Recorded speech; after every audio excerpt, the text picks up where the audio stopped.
पिछले एपिसोड में हम पहुंच चुके थे तवांग।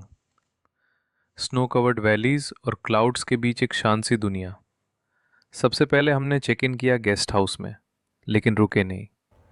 सीधा निकल गए तवांग मॉनेस्टरी, जहां का आर्किटेक्चर, एनर्जी और इतिहास सब कुछ मन को छू गया। ये वही जगह है जहां तोडिंथ दलाई लामा ने एग्जाइल के दौरान कुछ समय बिताया था, और जहां होता है हर साल एक स्पिरिचुअल डांस, चाम फेस्टिवल। चाम एक एंशिएंट मास्क डांस है जिसमें मॉन्क्स कलरफुल रोब्स और डिवाइन मास्क पहनकर ईविल स्पिरिट्स को सिंबॉलिकली दूर भगाते हैं। उस सोलो डांसर को देखकर ऐसा लगा जैसे हम किसी और दुनिया में चले गए हों। मोनेस्टेरी के कोर्टयार्ड में चांट्स, ड्रम्स और बर्फीली हवा का कॉम्बिनेशन एक डिवाइन एक्सपीरियंस था। शाम होते ही हम वापस आए गेस्ट हाउस, और फिर शुरू हुआ रात का असली टेस्ट।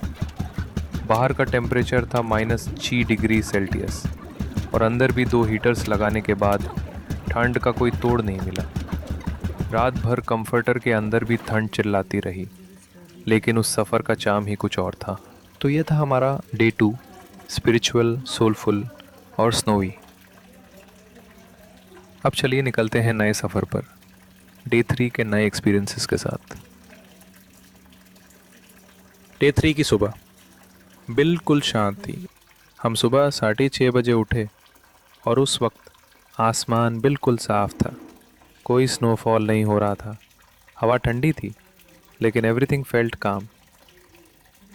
लेकिन सिर्फ 15-20 मिनट्स बाद पहली बर्फ़ के फ्लेक्स नज़र आए। छोटी छोटी स्नो ड्रॉप्स हवा में उड़ रही थी। हमने सोचा बस हल्का स्नोफॉल होगा, लेकिन आधे घंटे के अंदर ही सब कुछ बदल गया। बर्फ़ गिरनी शुरू हो गई, और धीरे धीरे वो 4-5 फीट तक जाम गई। यस, 4 तो 5 फीट ऑफ स्नोफॉल, जिसमें लोग और गाड़ियाँ दोनों फंस सकती हैं। उसी वक्त हमें समझ आया कि अगर हम तवांग में और एक दिन रुक गए तो वापस जाना मुश्किल ही नहीं, नामुमकिन हो सकता है। सेला पास, जो ऑलरेडी हाई एल्टीट्यूड पर है, स्नोफॉल के बाद इंस्टेंटली बंद हो जाता है, और फिर वो 2-3 दिन या उससे भी ज़्यादा देर तक खुलता ही नहीं। तो बिना टाइम वेस्ट किए हमने ड्राइवर को बोला, आप फटाफट ब्रेकफास्ट कीजिए, हमें अभी निकालना है। ये डिसीजन लेना आसान नहीं था, लेकिन ज़रूरी था।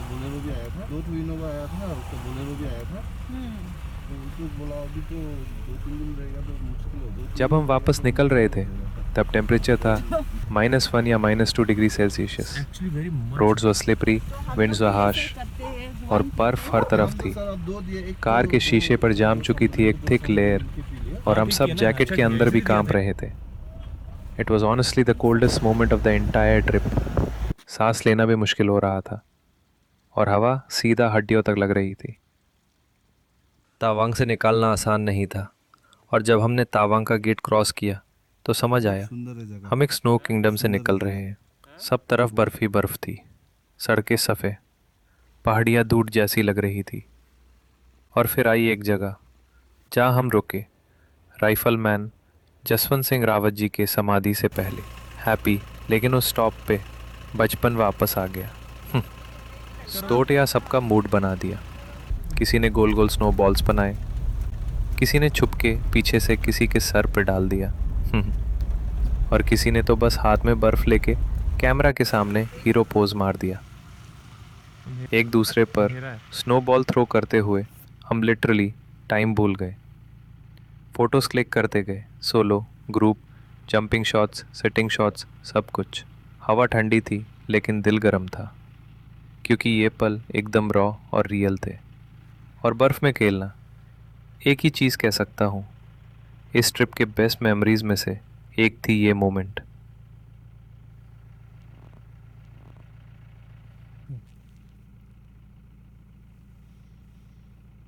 तवांग से निकलते ही एक अलग ही दुनिया शुरू हो जाती है।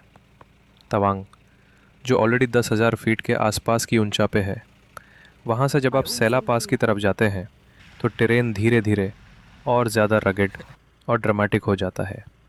रोड्स काफ़ी हिली है, शार्प कर्व्स, नैरो टर्न्स और कभी कभी लैंडस्लाइड प्रोन एरियाज भी मिलते हैं।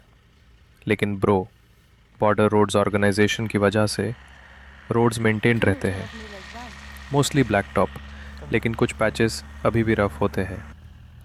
जैसे जैसे आप हाइट गेन करते हो, हवा ठंडी होती जाती है।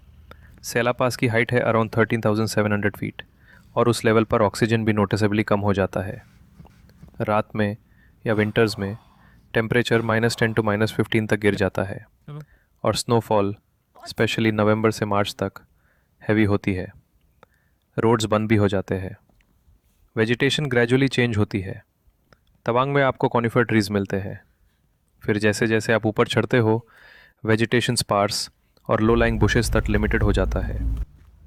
और उसी जगह के कुछ ही दूर हम पहुंचते हैं एक ऐसे स्पॉट पर जहां सिर्फ हवा ठंडी नहीं थी, लेकिन रागों में पेट्रियोटिज्म भी दौड़ गया। राइफलमैन जसवंत सिंह रावत जी का समाधि, एक ऐसी जगह जहां सिर्फ एक शहीद जवान नहीं, एक लेजेंड की कहानी जिंदा है। वो आज भी एक्टिव ड्यूटी में माने जाते हैं। उनका नाम है Jaswant Singh Rawat, the immortal soldier.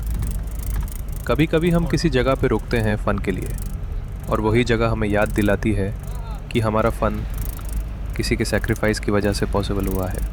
Jaswant Singh ji जैसे वीर जवानों को हमारा शत शत नमन। सेला लेक, एक फ्रोज़न लेक, आता है रास्ते में, जहाँ मोस्टली आइस और बारे रॉक्स डोमिनेट करते हैं। It feels like you entered the Himalayan Tundra zone.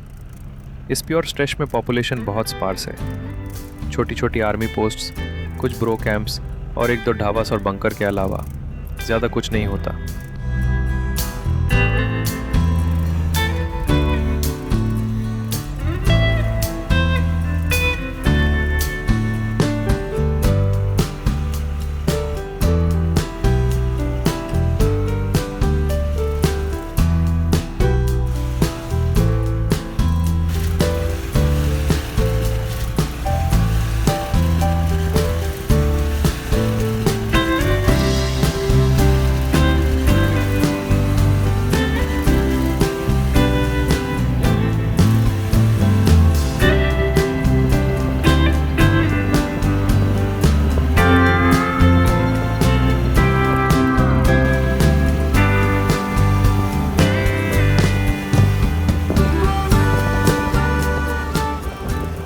हम इस वक्त हैं सेला पास पर 13,700 फीट की ऊंचाई पर। ये जगह सिर्फ एक रोड क्रॉसिंग नहीं है, ये एक इतिहास, एक कहानी है। सेला पास का नाम रखा गया था एक लड़ाकी लड़की सेला के नाम पर, जिन्होंने 1962 के इंडो चीना वॉर के दौरान एक इंडियन सोल्जर जसवंत सिंह रावत जी की मदद की। ये पास आज भी उनके बलिदान की याद दिलाता है। यहाँ का मौसम काफ़ी अनप्रेडिक्टेबल होता है, कभी तेज़ धूप तो कभी एकदम स्नोफॉल। अभी जैसा आप देख सकते हो, सब कुछ स्नो से ढका हुआ है। रास्ते, पहाड़ और साइड में एक फ्रोज़न सेला लेक भी दिखती है, बिल्कुल एक सफ़ेद शीट की तरह। ये लेक नॉर्मल सीज़न में टर्कोइज ब्लू दिखती है, लेकिन सर्दियों में पूरी की पूरी जम जाती है, एक नेचुरल मिरर जैसी लगती है। रास्ते में हमें 2-3 यक भी मिले। ये हिमालयन रीजन के असली रहने वाले हैं। इनका वूल एक्सट्रीम ठंड से बचाता है और ये लोगों की रोज़ी रोटी का एक इम्पॉर्टेंट हिस्सा है, वूल, मिल्क और कभी कभी ट्रांसपोर्ट के लिए। जैसे जैसे हम सेला पास से नीचे डिसेंड करते हैं, बोमदिला की तरफ टेरेन धीरे धीरे बदलने लगता है। स्नो काम होने लगती है और कॉनिफर ट्रीज ज़्यादा दिखने लगते हैं। रोड्स काफ़ी कर्वी हैं, लेकिन बॉर्डर रोड्स ऑर्गेनाइजेशन ने इन्हें अच्छे से मेंटेन किया है। Hats off to BRO। ये पूरा रास्ता एक ड्रीमी एक्सपीरियंस है, कभी क्लाउड्स के अंदर, कभी स्नो के बीच और कभी सीरीन साइलेंस के साथ। और अब हम पहुंच चुके हैं बोमदिला। बोमदिला एक शांत और स्पिरिचुअल टाउन है अरुणाचल प्रदेश का, और हम आपको ले चलेंगे यहाँ की सबसे मशहूर जगह बोमदिला मोनास्ट्री अपने नेक्स्ट वीडियो में। तो बने रहिए, और अगर वीडियो पसंद आए हो तो लाइक, कमेंट और सब्सक्राइब ज़रूर करें।